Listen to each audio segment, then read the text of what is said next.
Happy New Year! It's been over a year since I had that brilliant idea that I could make an Edwardian ball gown in just 3.5 days. So now that was ambitious and a lot went wrong, and I had this original plan in mind that did not work out at all. But I'm actually really proud of how it turned out. But even though I filmed the entire process, things were quite stressful around this project. So I never ended up editing the video and putting it out. So I thought now, with letting old things pass and the new year having come, would be a good time to get rid of this old footage and show you guys that one time I was really ambitious and thought I could make a ball gown in 3.5 days. So let's jump straight back to old me with longer hair in the old flat. Very exciting news, Jack and I have been invited to a formal evening event. The only issue being, I basically have nothing to wear. So most of the clothes I wear are made from cottons and linens, so nothing that screams formal evening attire. So that leaves me with a great opportunity to create my own Edwardian ball gown. But there's one problem. So this dinner is meant to be happening on the 13th of December.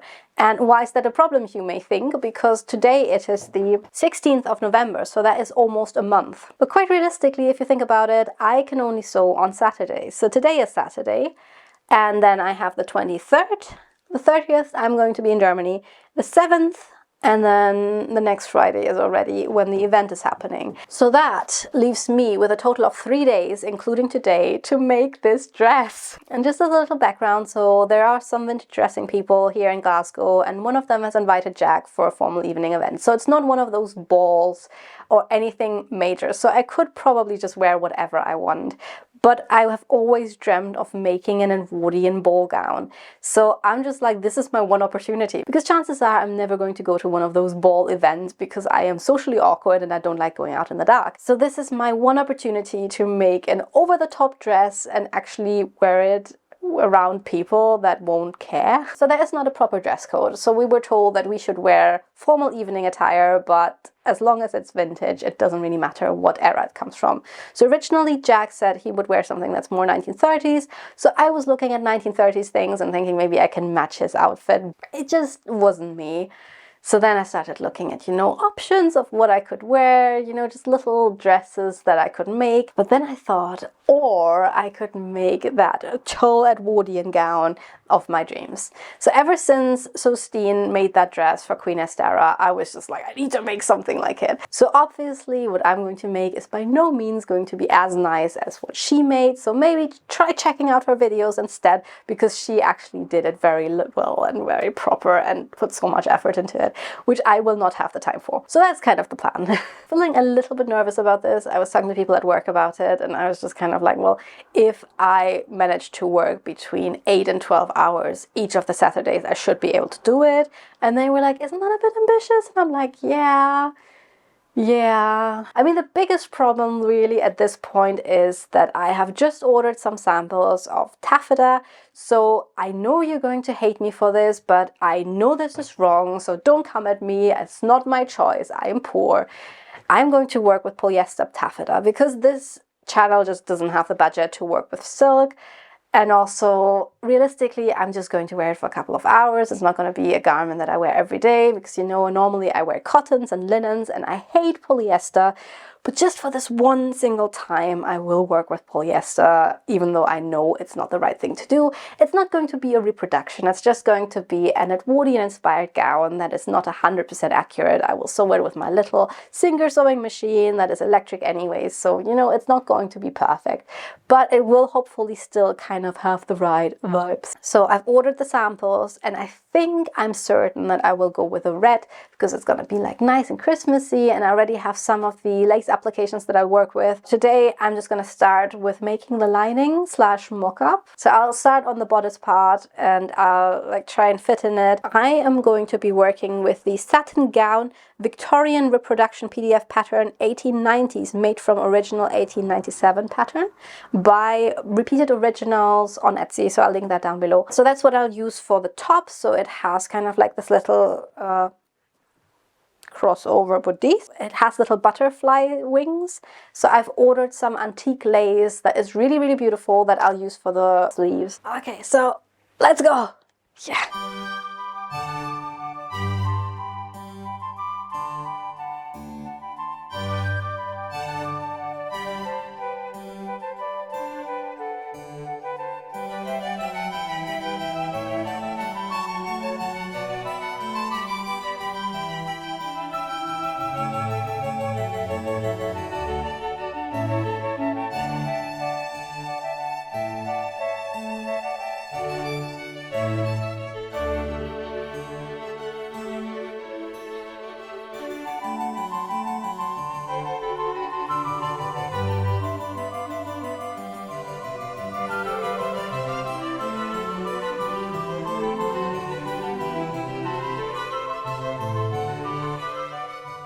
quick catch-up time.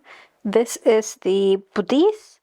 I made the mistake of at first trying to fit it to my kind of like more 1940s corset, which I would obviously not be wearing with this. So then when I got this corset out, I completely had a different silhouette because the other corset gave me a way bigger rib cage. So this one, because it's a mid-bust corset, just makes it fit better. This is just meant to be the lining, and the other pieces that go on top are different separate pieces. But I do actually really like how this turned out. I had to attach this little extra strip here, not even so much for the waist itself, but more so just for the rib cage, because here around just below the bust, I just had a little bit more volume than the pattern gave me. So I added this little strip, but realistically, I don't need it all the way. So I had to take in the waist a little bit more again, and also the back. And it does kind of like slide down a little bit, but I guess that's just because I have the tiniest shoulder in histories of shoulders. But generally speaking, I'm just like, this is cute. Just hoping that once I have more layers that it actually just stays in place rather than, Todd, can you not move the camera, please? Excuse me, word to my camera woman. We're filming, what are you doing? But yeah, so that's where I'm at for the day, and it keeps dropping down. So I'll have to fix that a little bit and have to trace all the changes onto the main pattern. And I think I may actually use this just for the outer layer, so that the outer layer that's made from the main fabric does not have any gathers on it. But then there's going to be an additional underlayer of tulle that kind of like covers a little bit more. And then I'll have, you know, lace applied to the sleeves. And I think it's going to be cute. I think it fits quite well. So that is all I can do until I have my actual fabric. But so it was a bit of a bold choice to make this from red, but then I thought I would like to make the actual dress from red. So, but then I also ordered some other colors. So we'll see which one I like the best. It's gonna be a little bit of like a sexy lady with my shoulder out. The fabric has arrived. So you may remember that I was like, oh, we'll have to decide which color to go for because I've ordered a lot of samples. Yeah, so I ordered samples and they didn't arrive. And then I was like talking to the seller, what's happening? So they sent me the samples again, and they again didn't arrive, and this is a seller I've worked with before, so it's kind of like, what's happening? So it ended up getting to the day where I was like, if I don't order fabric today, there's a chance it will not arrive in time for sewing. And I just desperately need to work on this weekend. So I had to basically blindly order this fabric. And not just blindly for the color, but also blindly for the quality of the fabric, which made me a bit nervous. And you know how I made the lining in red? Because I thought I wanted to make this dress red.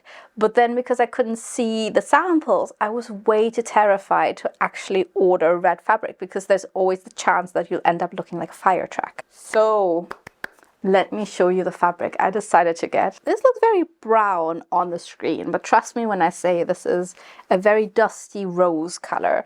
So it's basically the color of my walls. I've been saying this, I'm going through a pink phase. And so I thought probably making this in like a really muted dusty rose would be lovely. I actually ordered the tulle in a matching color, and I'm surprised because this is actually like a really good match. So obviously it's not perfect because the tulle is just going to be 2 layers. It's basically invisible. I've ordered some more tulle in the ecru color, which is going to be the same color as the antique lace I have. So this one is going to be the star of this dress, basically. This is going to be my sleeve. And I would be terrified to cut into this because this is an absolutely beautiful piece of antique lace. So absolutely stunning. And I would not want to cut into this. But luckily, as you can tell by the 2-piece tulle that is attached here, it's actually hand sewn together, so it's 2 separate pieces. So I'll just have to undo the hand stitching, and then I'll have 2 separate pieces that I'll gather into sleeves. And then lots of other things happen. So everything's here. I'm very relieved. I can start sewing on Saturday. I have also some good and bad news, because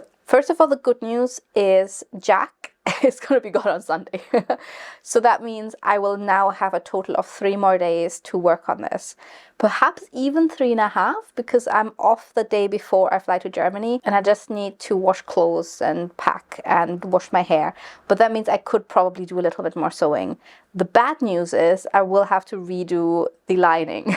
because I've decided to go with the entire pattern after all, so I hope this is the right decision, but I really want the tulle and everything and the bodice as well. But I've realized the lining actually goes higher than the outer layer that is made from the taffeta, so it's going to go up as high as the tulle. So if there's the tulle just kind of covering the red lining, that's just going to look completely out of place. And like I said, it was meant to be red and now it's not going to be red, but that's fine because it will not take me any time at all to remake this now that the pattern is already fitted. And I got myself another 5 meters of calico cotton, so I'll just make it from calico cotton to give it a nice sturdy fit. And then I'll put some bones into it and a waistband, and this is all going to be fine. And I'll definitely be able to do this in 3.5 days. Right? Come on, guys. This is the moment where you go, yeah, totally. You can do it. This is totally not overly ambitious. So with that being said, let's get straight into sewing because we do not have any time to waste.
We've made a good start to the first day of this project. Everything has started, but nothing is finished. But basically, I've made the skirt, I've made all of the layers to the bodice. So we've got the calico cotton underlayer that I used a little facing to finish the edge for. Then I've draped all of the tulle.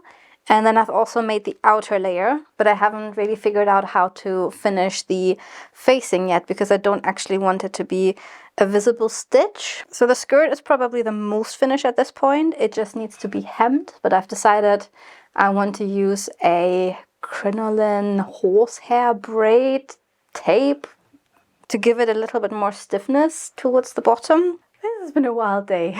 I prepared all the tulle and applied it just with pins so far, but it's just giving early 2000s prom dress rather than Edwardian evening gown just now. So you can actually see, I'll show you, so kind of here how I applied the lace. I just applied it this way because that's how long the tulle was and I needed it to kind of like end where the dress ended. But I don't know, it's just not really looking like I wanted it to look. Looked at my references and they had more of a U shape than a peak. So I put in the lace hoping that it would save it, but I don't know. It's just not doing what it's supposed to do. I don't know what to do about it. I thought adding the tulle would make it all magical and pretty, but it's just cheap looking now. But that is actually going to be a problem of future me. Maybe I'll just leave it here until Jack comes home and I'm like, what do you think? But then he'll just give me that whole discussion again about, well, that's what you get when you use polyester. I know. But also, I claim that if this was made from silk, it would still look like a prom dress because it's the shape and not the material. Good morning, it's Sunday and we're back in the sewing room. So as I mentioned yesterday, I've kind of managed to get everything somewhat done, but also nothing's actually done. So I think today I'll try to get started on the bodice, because currently it's just all pinned together, and if I took it off it would just fall apart. So I'm hoping to somewhat merge the outer with the lining in some places, but also the front of the outer closes differently towards the lining, which closes in the middle. The outer overlaps, so I'm not entirely sure how I'll do that, but I will figure that out as we go. Then I've already cut apart the laces that had the little hand stitching in the middle, so that I've got 2 even parts of the lacing for the sleeves, so that needs to be gathered and inserted into the armhole, but that can only be done once the lining and the outer are kind of merged to the point where both have the same armhole and it can go into both of them at the same time. So I'm thinking with the toe, because originally I kind of thought that this would be attached to the outer, but then I would have this bit of the toe here overlapping this bit of the outer, and that would look silly because it would just kind of end right here. So I think this will be a 3-layer bodice. So I may just put buttons into the lining, because I've seen that for some of the antique bodices, so it doesn't need to be hooks and eyes, which would take forever to install. Then I'll have the layer of tulle, which I'll have to somewhat finish in some kind of ribbon, so that the ribbon can maybe like have some kind of closure that attaches to the lining. And then the outer comes above that, which will also have some kind of closure around the waist. So I think by tonight I want to have the bodice, like, I don't want to say finished, but wearable. And then it's just hand stitching on more laces and more appliques and things like that. So that is the goal. And you can tell I'm a little bit frazzled, so we'll manage. We can do it, team. I'm going to believe in us. Yeah, so let's get started.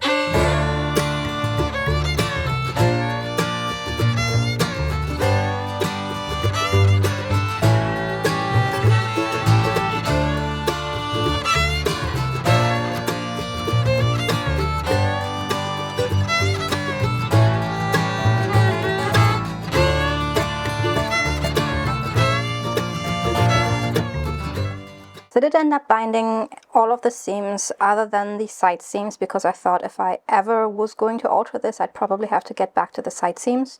Not sure how likely it is that I'll ever alter this. But also I will put a little bit of boning into the front and the back seam, just because I thought if I don't put any boning into this, it's going to turn into a Brandon Sanderson novel. I mean, again, the boning channels aren't amazing, but I think there's still an improvement from the unbound seams, so that was totally worth an hour of my time, hopefully.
So we're back on the floor. I've taken all the tulle and the applications off, and I think it's much better, and it makes me sad because obviously so much thought and planning went into this. Also just with these little applications that I'm actually using, so these little round goldy silvery ones, it's almost like the sleek look works better. It's a shame so much effort put into finding these applications and like hours spent browsing Etsy, and obviously they're not going to go to waste. I'm going to use them on something in the future.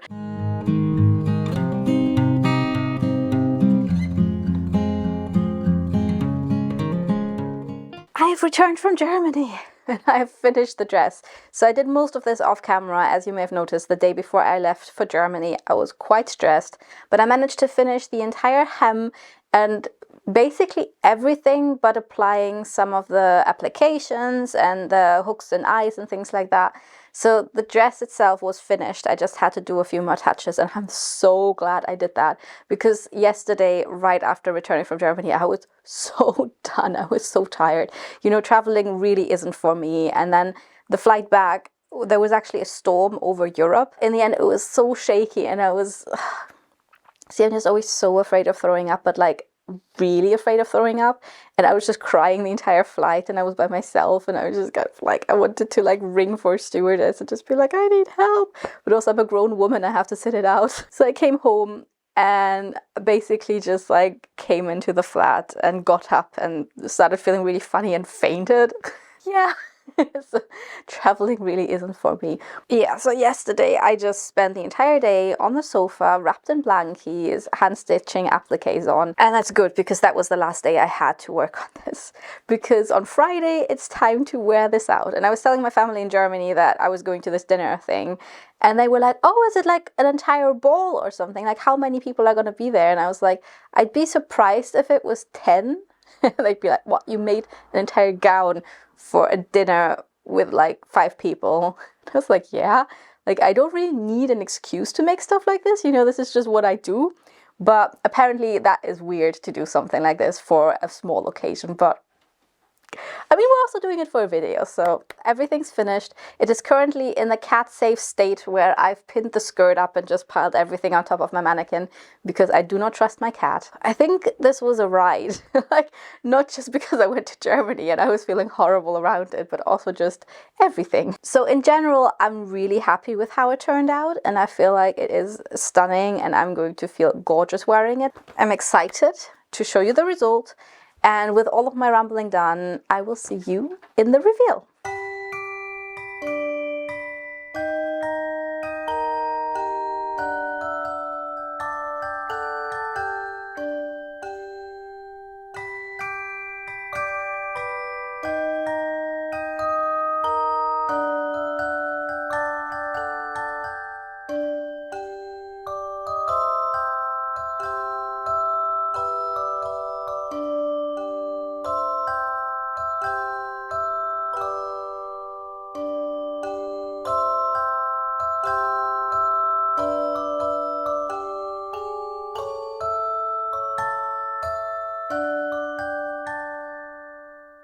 It would appear that this dress is too big for my flat, so I would have loved to show you this somewhere other than my living room, but unfortunately if I take this outside, I will probably ruin it if I just walked it into a field, as I normally do with all of my projects when I take pictures and such, so I don't want to soil this. Out of breath from spinning around my living room. Also, I've just put on these gloves and they were meant to be for my wedding, but I ended up not wearing them. And I've realized they don't have buttons, and I couldn't pin through them because they're leather. So I just had to clip them. I hope it's not too obvious in the scenes that I filmed, but oh well. The little baggie is actually from my wedding. Yay! So I think this is a nice color, so this all is kind of pinkish and works together. And one moment to appreciate my little collier necklace, choker. So this is actually one of the oldest things I own. So this I got from Zara. I don't even know when, probably something like early 2010s. So that would have been, no, actually I went to America in 2011, so it would have been even earlier than that. So let's say it's like 2008, 2009 maybe. I got this during my first emo phase when I wasn't quite seen, but more like vampires. I was reading Twilight and all these things, so I kind of started getting into, I don't know, gothic things without it actually being gothic. So I got this, and it's not something I would normally wear, but I've just always held on to it because I just felt like it's such a pretty necklace. And finally, its time has come. I mean, look at it. It works so perfectly. I think they may be a little bit too small, but oh well. Oh well, I feel like this entire project was such a mess. I love it. I'm in love with this dress. Obviously there are some things that are wrong with it, I already told you that, but I just feel like when I put it on, I feel like a princess, and I just want to wear this every day, and I feel like it should be okay, you know, if I walked into the lab like this, I don't think anyone should question what I'm doing.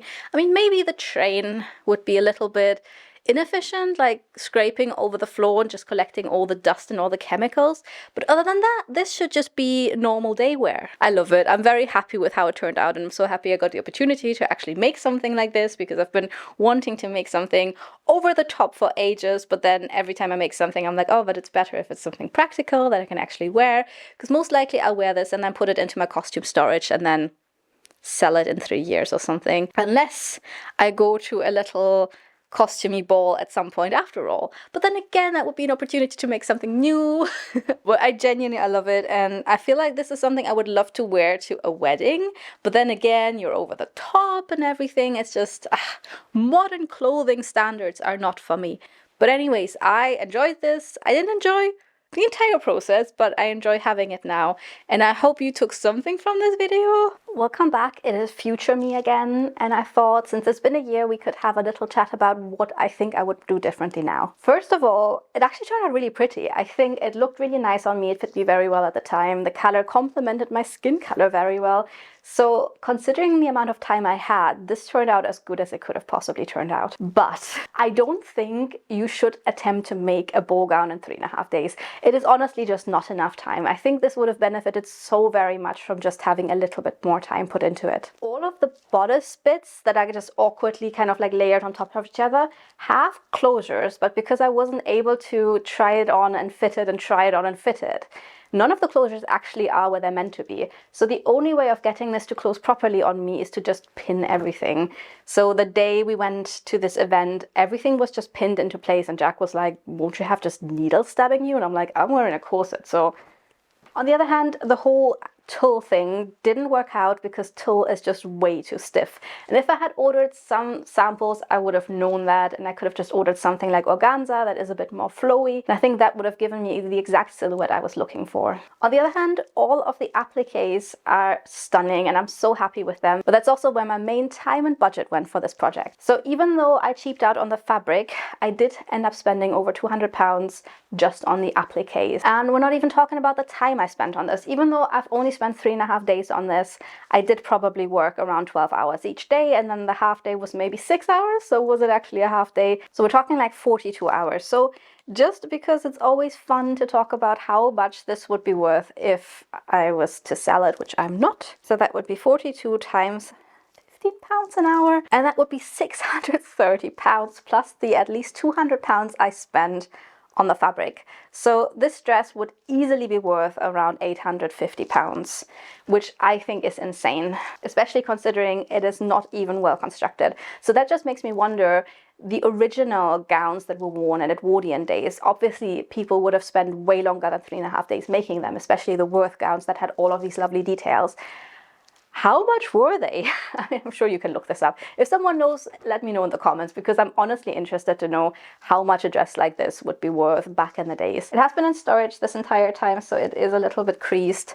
And I'm also not sure this would still fit me, because as you might have noticed, both me and the cat were much skinnier about a year ago. But I also have to say that second year of my PhD was not a good year for me. So you might know from old videos and just from me talk about fainting after traveling. Yeah, I wasn't in a good place, so I wasn't eating all that much. So now I'm back to being in a better place and I don't fit into my old clothes anymore.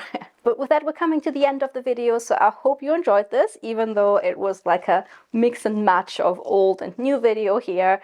And we're gonna focus a little bit more on renovations and new sewing content in the future, but I felt like, how often am I gonna make something as stunning as this? So it would be a shame to just keep it to myself. So I hope you enjoyed this. Make sure to like this video if you did, subscribe if you haven't already, and I hope I'll see you in my next video. Bye bye. That was quite high pitched. Bye bye.